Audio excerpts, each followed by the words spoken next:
bonjour, bienvenue sur le plateau de Transition 2020.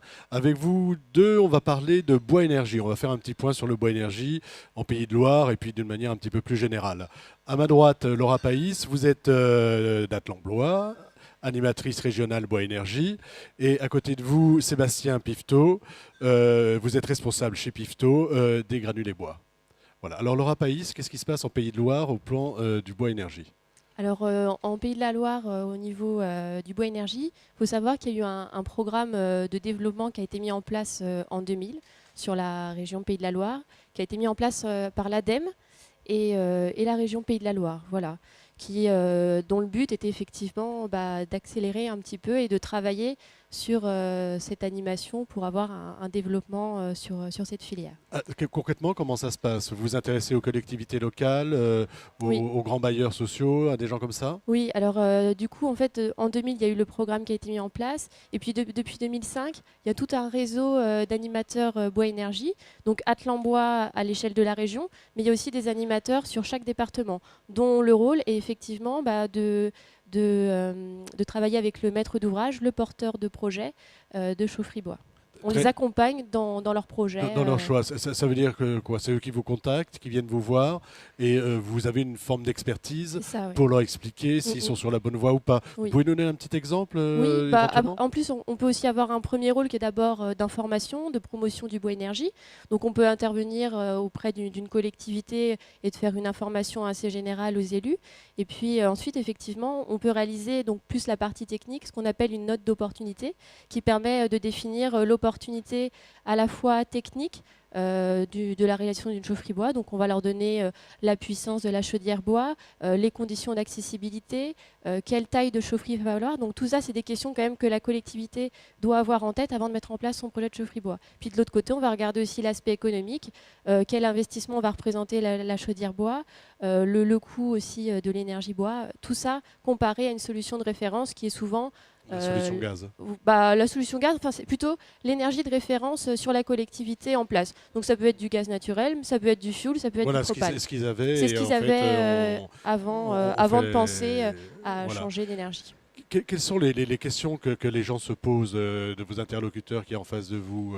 Je vais polluer peut-être? Ou alors le coût de l'énergie va augmenter? On ne maîtrise pas, on ne sait pas. Qu'est-ce qui les inquiète et qu'est-ce qui les rassure? Je pense qu'ils se posent effectivement un petit peu toutes ces questions-là. Et justement, nous, on est là pour leur donner des éléments d'information. Donc Sur l'aspect pollution, parce que je crois que c'est important, il y a eu des campagnes un peu de presse, Oui. on en entend, ça revient, c'est quelque chose qui revient régulièrement. Ouais. Alors ça concerne plus les cheminées des particuliers, mais Oui. quand même, quelle est votre réponse par rapport à ça? D'accord, oui, il y a effectivement des actions concrètes qui sont mises en place, en tout cas sur les chaufferies collectives, mais aussi sur le particulier.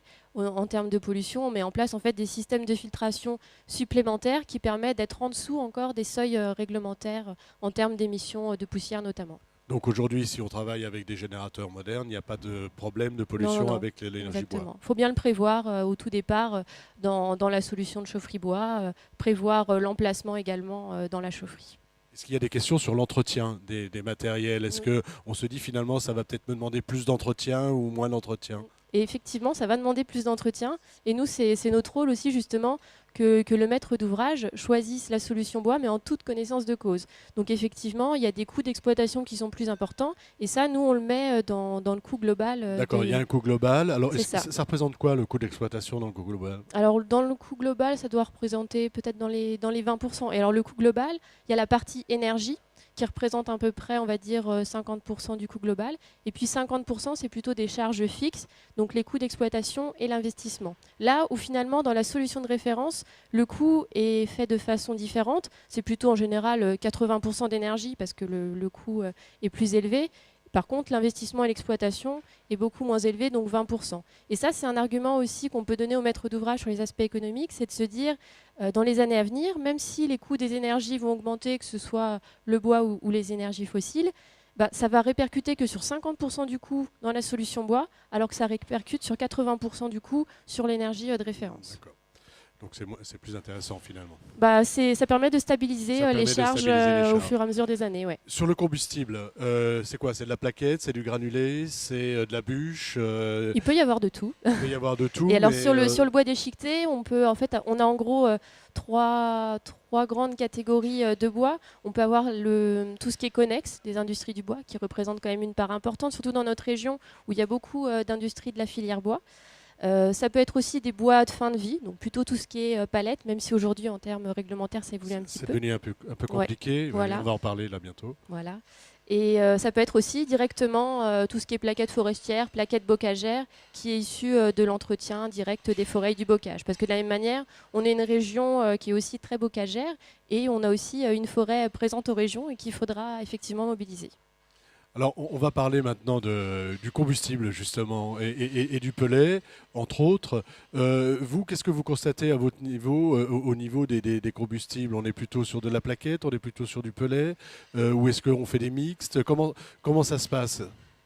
Aujourd'hui, sur le marché, on va dire, du bois énergie en général, on était plutôt sur une tendance où on avait avant tout la plaquette, donc tout ce qui était bois déchiqueté, qui était un peu mise en avant, on va dire, les dernières années. C'est vrai qu'il y a eu pas mal de, comme l'a dit Laura, des subventions qui ont été faites avec des gros développements de chaudières, donc en utilisant la plaquette, et notamment pour les industries.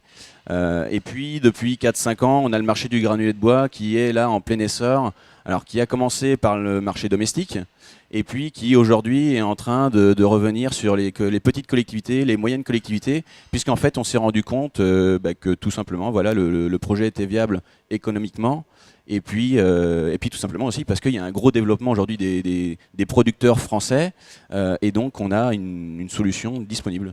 Alors, quand vous dites un gros développement des producteurs français, est-ce que vous pouvez nous donner quelques chiffres, Si, quand je peux même, vous donner. une échelle, savoir un peu comment ça se passe, combien on produisait il y a peut-être 5-10 ans, ou alors combien d'acteurs? Le marché est très jeune, si vous voulez. En 2008, on avait un marché qui faisait à peu près 50-60 000 tonnes. Et là, on va être en 2014 au million de tonnes.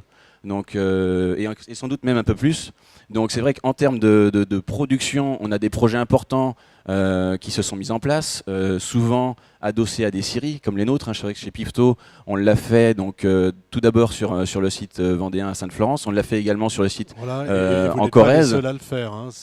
Et donc c'est vrai qu'aujourd'hui, on a vraiment des dossiers aujourd'hui où on a des grosses sociétés qui vont maintenant produire 100, 120 000 tonnes, voire 150 000 tonnes. Et donc c'est vrai que ça apporte forcément une solution durable pour les particuliers, mais aussi pour les collectivités. Au niveau du coût de la ressource, est-ce qu'il y a des risques d'augmentation? Parce que c'est quand même. Est-ce qu'un jour il y aura des tensions sur les prix? Est-ce qu'il y en a déjà eu? Il y a une problématique ressources, on ne va pas se le cacher. Donc, comment ça se passe? Alors, il faut faire un petit point voilà, sur ce qui s'est passé là, les 16-18 mois. Il y a eu une tension aujourd'hui qui s'est faite sur la ressource en fonction des différents besoins des industries, donc papier, le panneau, et puis le bois énergie on utilise, c'est vrai, les mêmes approvisionnements. Ça a été un peu plus compliqué parce qu'on a été sur une météo défavorable, donc on n'arrivait pas à sortir les bois de forêt, et du coup au niveau de l'industrie on avait des connexes qui étaient un peu insuffisants par rapport au développement de toutes ces filières. Maintenant, il y a des choses qui sont en train de bouger, de se mettre en place. On est en train d'utiliser par exemple un peu plus de bois déchiqueté pour certaines parties de la filière. Les bois de récupération vont aussi être modifiés. Vous parlez de réglementation, il va être intéressant d'aller chercher peut-être d'autres volumes. Il y a des volumes aussi en classe B qui va peut-être aller chercher, on pourra mettre des classes B primes et des classes B secondaires qui pourraient être brûlés et donc du coup générer des calories. Et puis, de toute façon, après, c'est sur un développement de la filière bois et donc développement de la forêt. Voilà, c'est vraiment ça qui va donner demain une solution et puis des facilités. Est-ce qu'on a une idée dans 4 ou 5 ans? Est-ce qu'on s'est fixé des objectifs ou est-ce qu'on verra quoi? Mais est-ce qu'on sait d'ores et déjà Mais on sait qu'on a une ressource en France qui est importante, donc il faut maintenant la mobiliser. Il faut il faut abonder des fonds stratégiques pour aller chercher, récolter plus. C'est vrai que l'industrie en France, Le Carrefour du Bois est un bel exemple où on voit voilà, différentes industries de la région et globalement en France qui sont en train de se développer. Il y a de plus en plus de solutions bois et les solutions bois qui vont arriver demain vont faire que l'essor des industries françaises vont forcément ramener des connexes qui vont être utilisés. Donc là, si on parle de ressources pour la partie bois énergie, aussi bien donc pour faire du granulé que derrière pour faire du bois déchiqueté, qui vont aussi permettre de détendre l'atmosphère au niveau de la pâte à papier et puis aussi des panneaux. Donc tout ça, ça va se mettre en place forcément dans les 4-5 ans à venir. Mais par contre, tout ça, c'est sûr qu'il faut aujourd'hui trouver des fonds pour développer la récolte de la ressource qui est présente en France. D'accord, Voilà. donc on a la ressource, on a tout ce qu'il faut peut-être encore aller un petit peu plus loin. Voilà. Il ne faut pas oublier que la filière est jeune quand même. Là, on parle souvent voilà, du bois énergie qui a à un moment donné peut-être créé une tension. Mais c'est vrai que le bois déchiqueté s'est mis en place il y a 8-10 ans en France. Le granulé, on n'en parle que depuis 4-5 ans. Tout ça, globalement, c'est très très jeune et ça demande 2-3 ans encore pour que ça se rétablisse. Il y a besoin de structuration. Voilà. Exactement. Vous, de votre côté, Laura Païs, vous constatez un intérêt de plus en plus grand de vos interlocuteurs collectivités pour le bois énergie? C'est clair que c'était assez flagrant dans la région ces dernières années, quoi. Depuis 2009, la mise en place du fonds chaleur renouvelable par l'ADEME, qui était un levier finalement, une aide à l'investissement des chaufferies bois. Et ça a développé énormément de projets sur la région. Depuis 2009, il y a un fort développement. Et puis par rapport à ce que disait Sébastien, c'est clair qu'on ne peut pas parler de bois énergie finalement sans parler aussi de bois construction. Parce qu'on n'ira pas chercher plus de bois. Enfin, le bois énergie n'est pas un itinéraire sylvicole à lui seul. On n'ira pas en forêt juste pour aller faire du bois énergie. On va pas. On le fait quand même avec les bûches. Oui, en partie, mais bon, on ira quand même d'abord aller chercher finalement en forêt. L'objectif, c'est d'abord de faire du bois d'œuvre. Et puis accessoirement, on utilisera les connexes pour faire du bois énergie. Donc construisons plus en bois. Construisons plus en bois pour avoir derrière, plus de déchets qu'on va pouvoir recycler en bois énergie. Est-ce qu'on s'intéresse à la cogénération avec le bois ? C'est ce que disait un peu tout à l'heure Sébastien en parlant des projets creux. Les projets creux, c'est effectivement des projets de cogénération. Donc ça reste des projets d'envergure assez importante qui mobilisent beaucoup de tonnage de bois. Et donc c'est quelques unités qu'il peut y avoir en France. Ouais. Bon, à cet exemple, voilà, pour compléter un peu Laura, nous c'est vrai qu'on a fait donc, sur les CRE 3, donc les CRE c'est la Commission de régulation de l'énergie qui a mis en place des projets donc, en utilisant de la biomasse pour donc, générer de la chaleur et générer également de l'électricité verte. Voilà. Oui. Donc c'est vrai que souvent là on est sur des projets, donc aujourd'hui nous on a installé 2. Donc c'est sur des chaudières qui font à peu près entre 16 et 18 mégawatts donc, thermiques et sur lesquelles on va générer 3,5 mégawatts électriques. Donc on est sur des consommations de 35-40 000 tonnes à peu près de biomasse. Alors sur des approvisionnements où on est... La consommation c'est à l'année là. C'est à l'année, ouais, tout à fait.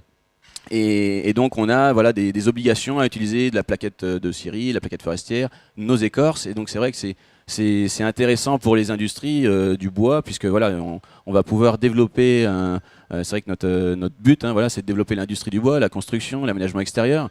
Et c'est vrai que le développement des scieries va forcément nous apporter voilà, des connexes qu'on va pouvoir utiliser dans ces chaudières. Utiliser. Alors on arrive un petit peu au terme de nos échanges.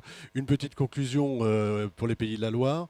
Vous avez des objectifs, vous vous êtes fixé des objectifs importants ou Il y avait des objectifs, oui, issus un peu du Grenelle de l'environnement et on les a essayé de les descendre à l'échelle régionale également.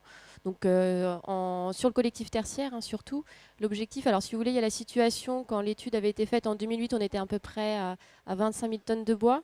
L'objectif 2012, c'était d'arriver à environ 100 000 tonnes de bois et c'est d'arriver à peu près à 250 000 tonnes de bois à l'horizon 2020.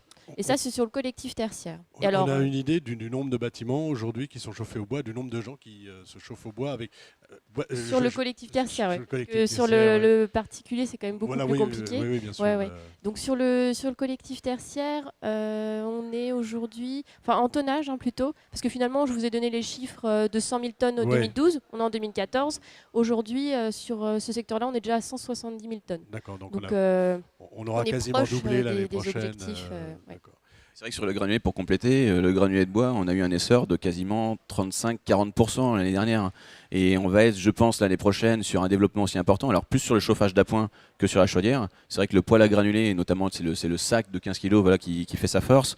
Et là, sur le chauffage d'appoint, on est sur des développements de très important. Voilà, je pense pour les prochaines encore de 25-30%. Je vous parlais tout à l'heure du million de tonnes qu'on va dépasser. L'objectif en 2020, donc on s'y approche très très rapidement. Oui, Ça risque d'être les 2 millions de tonnes. D'accord. Donc on sait qu'il y Donc, a, en 5 ans, il y a un en gros 6 développement. ans, En on 5-6 doubler. ans, on va doubler et ça va être la Le solution. granulé, c'est plutôt le particulier pour le moment. Et À l'heure on a actuelle, un c'est plus ratio. le particulier, oui, mais c'est vrai qu'aujourd'hui, on se rend compte que sur le bois déchiqueté, notamment sur des petites puissances ou des moyennes puissances de 250 jusqu'à 1 MW, on peut mettre des solutions granulées de bois qui vont apporter un peu plus de souplesse, moins de génie civil. Voilà, il y a tout un attrait qui est assez important sur le granulé qu'on a pour le particulier à l'heure actuelle et qu'on va pouvoir déplacer pour le collectif. On voit des exemples dans la région de Pays de la Loire. Il y a l'abbaye de Fontevraud qui maintenant se chauffe au granulé de bois également. Il y a le Il y a bâtiment des- B. Le bâtiment B, Il y a le bâtiment, effectivement. oui. Et il y a aussi des piscines qui chauffent au granulé de bois, des écoles. Enfin voilà, il y a quelques réalisations sur ce secteur-là également. D'accord. Merci beaucoup. Merci d'être venu Merci. Merci à vous. jusque vers nous sur notre plateau Transition 2020. À bientôt. À bientôt.